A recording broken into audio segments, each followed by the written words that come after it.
Hi friends, ನಿಮಗೆಲ್ಲ ಮತ್ತೊಂದು ವಿಡಿಯೋಗೆ ಸ್ವಾಗತ. ಫ್ರೆಂಡ್ಸ್, ಕರ್ನಾಟಕ ರಾಜಕೀಯದ ಚಾಣಕ್ಯ, ದಕ್ಷ ಆಡಳಿತಗಾರ ಮತ್ತು ಭಾಗ್ಯಗಳ ಸರದಾರ ಎಂದೇ ಹೆಸರಾದವರು ನಮ್ಮ ರಾಜ್ಯದ ಮುಖ್ಯಮಂತ್ರಿ ಸಿದ್ದರಾಮಯ್ಯನವರು. ಒಂದು ಕಾಲದಲ್ಲಿ ಮೈಸೂರಿನ ಕುಗ್ರಾಮವೊಂದರ ಸಾಮಾನ್ಯ ರೈತ ಕುಟುಂಬದಿಂದ ಬಂದ ಈ ವ್ಯಕ್ತಿ ಬಡತನ ಮತ್ತು ಸವಾಲುಗಳನ್ನು ಮೆಟ್ಟಿ ನಿಂತು ಕಾನೂನು ಪದವಿಯನ್ನ ಪಡೆದು ವಕೀಲರಾದರು. ರಾಜಕೀಯಕ್ಕೆ ಬರುವ ಮೊದಲು ಇವರ ವೃತ್ತಿ ಜೀವನ ಹೇಗಿತ್ತು, ಒಬ್ಬ ವಕೀಲರಾಗಿ ಇವರ ಆರಂಭಿಕ ಆರ್ಥಿಕ ಪರಿಸ್ಥಿತಿ ಮತ್ತು ಸಂಪಾದನೆ ಎಷ್ಟಿತ್ತು, ರಾಜಕೀಯ ಪ್ರವೇಶ ಮಾಡಿದ ನಂತರ ಶಾಸಕ, ಸಚಿವ ಮತ್ತು ರಾಜ್ಯದ ಮುಖ್ಯಮಂತ್ರಿಯಂತಹ ಉನ್ನತ ಸ್ಥಾನಗಳನ್ನು ಅಲಂಕರಿಸಿದ ಮೇಲೆ ಇವರ ಜೀವನ ಶೈಲಿ ಮತ್ತು ಆರ್ಥಿಕ ಪರಿಸ್ಥಿತಿಯಲ್ಲಿ ಎಂತಹ ಬದಲಾವಣೆಗಳು ಆದವು. ಸಿದ್ದರಾಮಯ್ಯನವರು ಪ್ರತಿ ಚುನಾವಣೆಯಲ್ಲಿ ಘೋಷಿಸುವ ಆಸ್ತಿ ಮತ್ತು ಸಂಪತ್ತಿನ ನಿಖರವಾದ ವಿವರಗಳು ಏನು ಹೇಳುತ್ತವೆ? ರಾಜಕೀಯದಿಂದ ಬಂದ ಸಂಭಾವನೆ, ಅಧಿಕೃತ ಆದಾಯ ಮತ್ತು ಇವರ ಹೆಸರಿನಲ್ಲಿರುವ ಸ್ಥಿರಾಸ್ತಿ, ಚರಾಸ್ತಿಗಳ ಮೌಲ್ಯ ಇಂದು ಎಷ್ಟು ಕೋಟಿ ದಾಟಿದೆ? ಈ ವಿಡಿಯೋದಲ್ಲಿ ನಾವು ಯಾವುದೇ ರಾಜಕೀಯ ಹಿನ್ನೆಲೆ ಇಲ್ಲದ ಒಂದು ಸಾಮಾನ್ಯ ಬಡ ಕುಟುಂಬದಿಂದ ಬಂದ ಸಿದ್ದರಾಮಯ್ಯನವರ ಆರ್ಥಿಕ ಜೀವನದ ಬಗ್ಗೆ ಮಾತನಾಡ್ತಾ ಇದ್ದೀವಿ. ಹೀಗಾಗಿ ವಿಡಿಯೋವನ್ನ ಎಲ್ಲೂ ಸ್ಕಿಪ್ ಮಾಡದೆ ಸಂಪೂರ್ಣವಾಗಿ ನೋಡಿ. ಫ್ರೆಂಡ್ಸ್, ಸಿದ್ದರಾಮಯ್ಯನವರ ರಾಜಕೀಯ ಜೀವನವು 1970ರ ದಶಕದಲ್ಲಿ ಪ್ರಾರಂಭವಾಯಿತು.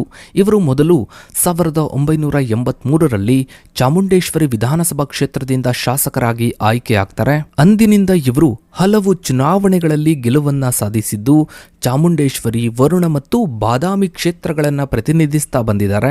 ಇವರು ಜನತಾ ಪರಿವಾರದ ವಿವಿಧ ಬಣಗಳಲ್ಲಿ ಆಕ್ಟಿವ್ ಆಗಿದ್ರು ಮತ್ತು ಜನತಾದಳ ನಾಯಕರಾಗಿ 2 ಬಾರಿ ಉಪಮುಖ್ಯಮಂತ್ರಿಯಾಗಿ ಸೇವೆಯನ್ನ ಸಲ್ಲಿಸಿದ್ದಾರೆ.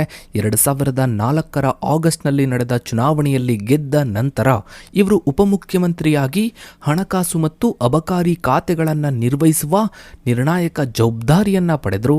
ನಂತರ 2013ರ ಕರ್ನಾಟಕ ರಾಜ್ಯ ವಿಧಾನಸಭಾ ಚುನಾವಣೆಯಲ್ಲಿ ಕಾಂಗ್ರೆಸ್ ಪಕ್ಷವನ್ನ ಸಂಪೂರ್ಣ ಬಹುಮತಕ್ಕೆ ತಂದ ನಂತರ ಇವರು ಮೊದಲ ಬಾರಿಗೆ ರಾಜ್ಯದ ಮುಖ್ಯಮಂತ್ರಿಯಾದರು. ಇನ್ನು 2023ರಲ್ಲೂ ಕೂಡ ಪುನಃ ಮುಖ್ಯಮಂತ್ರಿಯಾದರು. ಇಲ್ಲಿ ಗಮನಿಸಬೇಕಾದ ವಿಷಯ ಏನು ಅಂದರೆ, ಇವರು 2013ರಂದು ಮುಖ್ಯಮಂತ್ರಿಯ ಪ್ರಮಾಣ ವಚನವನ್ನ ದೇವರ ಹೆಸರಿನಲ್ಲಿ ತೆಗೆದುಕೊಳ್ಳದೆ ಸತ್ಯದ ಹೆಸರಿನಲ್ಲಿ ತೆಗೆದುಕೊಂಡರು.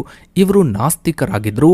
ಆರ್ಥಿಕ ವಿಚಾರಗಳಲ್ಲಿ ಸಮಾಜವಾದಿ ಸಿದ್ಧಾಂತಗಳನ್ನು ಪ್ರತಿನಿಧಿಸುತ್ತಾರೆ. ಸಿದ್ದರಾಮಯ್ಯನವರ ವೃತ್ತಿ ಜೀವನದಲ್ಲಿ ಅತ್ಯಂತ ನಿರ್ಣಾಯಕ ಅಂಶವೆಂದರೆ ರಾಜ್ಯದ ಹಣಕಾಸು ಖಾತೆಯ ಮೇಲೆ ಅವರು ಹೊಂದಿರುವ ನಿಯಂತ್ರಣ.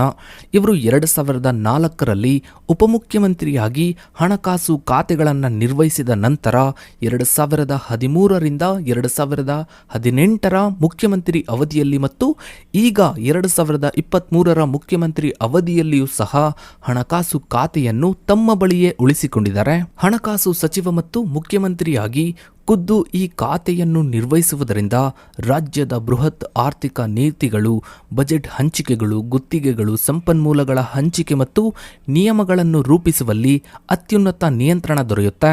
ಈ ಕಾರಣದಿಂದಲೇ ಒಂದು ಕ್ರೆಡಿಟ್ ರೇಟಿಂಗ್ ಕಂಪನಿಯು ಕರ್ನಾಟಕವನ್ನು ದೇಶದಲ್ಲಿ ಅತ್ಯುನ್ನತ ಆರ್ಥಿಕ ಸ್ಥಿತಿಯನ್ನು ಹೊಂದಿರುವ ರಾಜ್ಯ ಎಂದು ಪರಿಗಣಿಸಿತು. ಈ ಅಧಿಕಾರವು ಇವರಿಗೆ ರಾಜ್ಯದ ಆರ್ಥಿಕ ನಿರ್ಧಾರಗಳ ಮೇಲೆ ನೇರ ಪ್ರಭಾವ ಬೀರಲು ಅವಕಾಶವನ್ನ ನೀಡಿತು. ಇನ್ನು ಸಿದ್ದರಾಮಯ್ಯನವರ ಆರ್ಥಿಕ ಬೆಳವಣಿಗೆಯ ಬಗ್ಗೆ ತಿಳಿಯಲು ಚುನಾವಣಾ ಅಫಿಡವಿಟ್ಗಳ ದತ್ತಾಂಶವು ಕಾನೂನುಬದ್ಧ ಆಧಾರವನ್ನ ಒದಗಿಸುತ್ತವೆ. ಈ ಬೆಳವಣಿಗೆಯು ರಾಜಕೀಯ ಅಧಿಕಾರದ ಪಾತ್ರ ಮತ್ತು ಕುಟುಂಬದ ಒಟ್ಟು ಆಸ್ತಿಯ ಬೆಳವಣಿಗೆಯ ಪ್ರಮಾಣವನ್ನ ತಿಳಿಯಲು ಸಹಾಯ ಮಾಡುತ್ತೆ. 2008ರಿಂದ 2013ರ ಅವಧಿಯಲ್ಲಿ 152% ಬೆಳವಣಿಗೆ.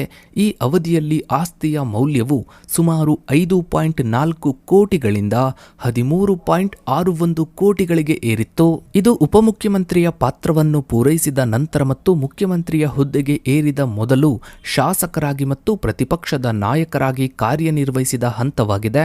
ಕಾನೂನು ವೃತ್ತಿಯಿಂದ ಪಡೆದ ಆರ್ಥಿಕ ಸ್ಥಿರತೆಯ ನಂತರ ರಾಜಕೀಯ ಅಧಿಕಾರದ ಹಿನ್ನೆಲೆಯಲ್ಲಿ ಗಣನೀಯವಾದ ಹೂಡಿಕೆಗಳು ಪ್ರಾರಂಭವಾಗಿರುವುದನ್ನು ಈ ಬೆಳವಣಿಗೆಯ ಪ್ರಮಾಣ ಸೂಚಿಸುತ್ತದೆ. ಮೊದಲ ಮುಖ್ಯಮಂತ್ರಿ ಅವಧಿಯಲ್ಲಿ ಅಂದರೆ 2013ರಿಂದ 2018ರ ಅವಧಿಯಲ್ಲಿ ಆಸ್ತಿ 13.61 ಕೋಟಿಗಳಿಂದ 20.36 ಕೋಟಿಗಳಿಗೆ ಏರಿತ್ತು. ಈ 5 ವರ್ಷಗಳ ಬೆಳವಣಿಗೆಯ ಪ್ರಮಾಣವು ಹಿಂದಿನ ಅವಧಿಗಿಂತ ಕಡಿಮೆಯಾಗಿದ್ದರೂ ನಿವ್ವಳ ಆಸ್ತಿ ಮೌಲ್ಯವು ಹೆಚ್ಚಾಗಿದೆ. 2018ರ ವರದಿಯೊಂದರ ಪ್ರಕಾರ ಈ ಅವಧಿಯಲ್ಲಿ ಇವರು ಇಡೀ ದೇಶದ 6ನೇ ಅತಿ ಶ್ರೀಮಂತ ಮುಖ್ಯಮಂತ್ರಿಗಳ ಪೈಕಿ ಒಬ್ಬರಾಗಿದ್ದರು. ಕೇವಲ 5 ವರ್ಷಗಳಲ್ಲಿ ಆಸ್ತಿ ಮೌಲ್ಯವು 20.36 ಕೋಟಿಗಳಿಂದ ದಾಖಲೆಯ 51.93 ಕೋಟಿಗಳಿಗೆ ಏರಿತ್ತು. ಈ ಅವಧಿಯಲ್ಲಿ ಆದ 31 ಕೋಟಿ ಹೆಚ್ಚಿನ ಆಸ್ತಿ ಹೆಚ್ಚಳವು ಇವರ ಅಧಿಕೃತ ಶಾಸಕರ ಸಂಬಳದ ಮೂಲಕ ಸಂಪೂರ್ಣವಾಗಿ ವಿವರಿಸಲು ಸಾಧ್ಯವಿಲ್ಲ. ರಾಜಕೀಯ ಅಧಿಕಾರವು ನೇರ ವೇತನಕ್ಕೆ ಹೆಚ್ಚಾಗಿ ಕುಟುಂಬದ ವ್ಯವಹಾರಗಳು ಮತ್ತು ಹಿಂದಿನ ಆಡಳಿತಾತ್ಮಕ ನಿರ್ಧಾರಗಳ ಮೂಲಕ ಆರ್ಥಿಕ ಲಾಭ ಗಳಿಸಲು ಹೇಗೆ ದಾರಿ ಮಾಡಿಕೊಡುತ್ತದೆ ಎಂಬುದರ ಕುರಿತು ಇದು ಪ್ರಶ್ನೆಯನ್ನ ಹುಟ್ಟುಹಾಕುತ್ತದೆ.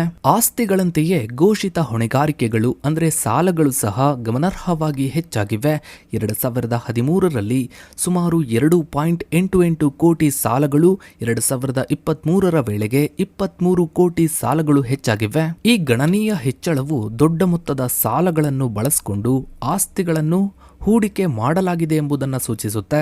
ಇಂತಹ ದೊಡ್ಡ ಮೊತ್ತದ ಸಾಲಗಳನ್ನು ನಿರ್ವಹಿಸಲು ಅಧಿಕೃತ ಶಾಸಕರ ವೇತನಕ್ಕಿಂತ ಹೆಚ್ಚು ಸ್ಥಿರ ಮತ್ತು ದೊಡ್ಡ ಆದಾಯದ ಮೂಲದ ಅಗತ್ಯವಿದೆ. ಮಾಸಿಕ ಆಧಾರದ ಮೇಲೆ ಕರ್ನಾಟಕದ ಮುಖ್ಯಮಂತ್ರಿಯ ನಿವ್ವಳ ಸಂಭಾವನೆಯು ಸುಮಾರು 2 ಲಕ್ಷ ರೂಪಾಯಿಗಳಷ್ಟಿದೆ. ಇದರ ಅರ್ಥ ಮುಖ್ಯಮಂತ್ರಿಗಳಿಗೆ ಅಧಿಕೃತ ವಾರ್ಷಿಕ ಆದಾಯವು ಸರಿಸುಮಾರು 24 ಲಕ್ಷ ರೂಪಾಯಿಗಳಷ್ಟಿರುತ್ತೆ.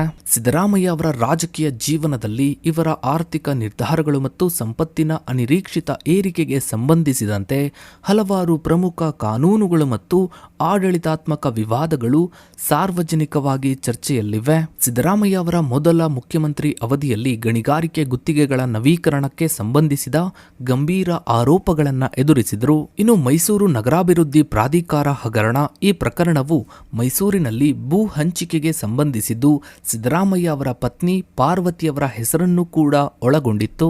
2023ರ ವಿಧಾನಸಭಾ ಚುನಾವಣೆಯ ಅಫಿಡವಿಟ್ ಪ್ರಕಾರ ಸಿದ್ದರಾಮಯ್ಯ ಅವರ ಕುಟುಂಬದ ಒಟ್ಟು ಆಸ್ತಿಯ ಮೌಲ್ಯವು ಸರಿಸುಮಾರು 51.93 ಕೋಟಿ ಆಗಿದೆ. ಇನ್ನು ಸಿದ್ದರಾಮಯ್ಯ ಮತ್ತು ಅವರ ಪತ್ನಿ ಪಾರ್ವತಿಯವರ ಹೆಸರಿನಲ್ಲಿರುವ ಚರಾಸ್ತಿ ಅಂದರೆ ನಗದು, ಬ್ಯಾಂಕ್ ಠೇವಣಿಗಳು, ಷೇರುಗಳು, ವಾಹನಗಳು, ಚಿನ್ನಾಭರಣಗಳು ಇತ್ಯಾದಿಯ ಮೌಲ್ಯವು ಸರಿಸುಮಾರು 20.84 ಕೋಟಿ ಆಗಿದೆ. ಇನ್ನು ಸಿದ್ದರಾಮಯ್ಯ ಮತ್ತು ಅವರ ಪತ್ನಿಯವರ ಹೆಸರಿನಲ್ಲಿರುವ ಸ್ಥಿರ ಆಸ್ತಿ ಅಂದರೆ ಕೃಷಿ ಭೂಮಿ, ವಾಣಿಜ್ಯ ಮತ್ತು ವಸತಿ ಕಟ್ಟಡಗಳ ಮೌಲ್ಯವನ್ನ ನೋಡ್ತಾ ಹೋದ್ರೆ ಸಿದ್ದರಾಮಯ್ಯನವರ ಬಳಿ ಸರಿಸುಮಾರು 9.43 ಕೋಟಿ ಮೌಲ್ಯದ ಆಸ್ತಿ ಇದ್ರೆ ಪತ್ನಿ ಪಾರ್ವತಿಯವರ ಹೆಸರಿನಲ್ಲಿ ಸರಿಸುಮಾರು 19.56 ಕೋಟಿ ಮೌಲ್ಯದ ಸ್ವಯಾರ್ಜಿತ ಆಸ್ತಿ ಮತ್ತು 1.29 ಕೋಟಿ ಮೌಲ್ಯದ ಪರಂಪರೆಯಾಗಿ ಬಂದಿದ್ದಂತಹ ಆಸ್ತಿ ಇದೆ.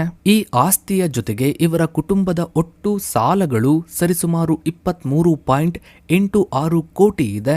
ಯಾವುದೇ ರಾಜಕೀಯ ಹಿನ್ನೆಲೆ ಇಲ್ಲದ ಕುಟುಂಬದಿಂದ ಬಂದ ಸಿದ್ದರಾಮಯ್ಯನವರು ವಿದ್ಯಾಭ್ಯಾಸಕ್ಕೆ ಹೆಚ್ಚಿನ ಮಹತ್ವವನ್ನ ಕೊಡ್ತಾರೆ. ನಂತರ ರಾಜಕೀಯಕ್ಕೆ ಕಾಲಿಟ್ಟು 2 ಬಾರಿ ಮುಖ್ಯಮಂತ್ರಿ ಸ್ಥಾನವನ್ನ ಅಲಂಕರಿಸ್ತಾರೆ. ಸೊ ಫ್ರೆಂಡ್ಸ್, ಇದಾಗಿತ್ತು ಇವತ್ತಿನ ಈ ಒಂದು ವಿಡಿಯೋದ ಬಗ್ಗೆ ನಿಮ್ಮ ಅನಿಸಿಕೆ ಅಭಿಪ್ರಾಯಗಳನ್ನ ತಪ್ಪದೆ ಕಮೆಂಟ್ ಸೆಕ್ಷನ್ ಅಲ್ಲಿ ಕಮೆಂಟ್ ಮಾಡಿ. ಹಾಗೆ ವಿಡಿಯೋಗೊಂದು ಲೈಕ್ ಮಾಡ್ತಾ ವಿಡಿಯೋನ ಆದಷ್ಟು ಎಲ್ಲ ಕಡೆ ಶೇರ್ ಮಾಡಿ. ನೀವಿನ್ನು ನಮ್ಮ ಚಾನಲ್ಗೆ ಸಬ್ಸ್ಕ್ರೈಬ್ ಆಗಿಲ್ಲ ಅಂದ್ರೆ ಕೆಳಗಡೆ ಕಾಣೋ ಸಬ್ಸ್ಕ್ರೈಬ್ ಅನ್ನು ಕ್ಲಿಕ್ ಮಾಡಿ. ಹಾಗೆ ಪಕ್ಕದಲ್ಲಿ ಕಾಣೋ ಬೆಲ್ ಐಕಾನ್ ಕೂಡ ಕ್ಲಿಕ್ ಮಾಡಿ. Thanks for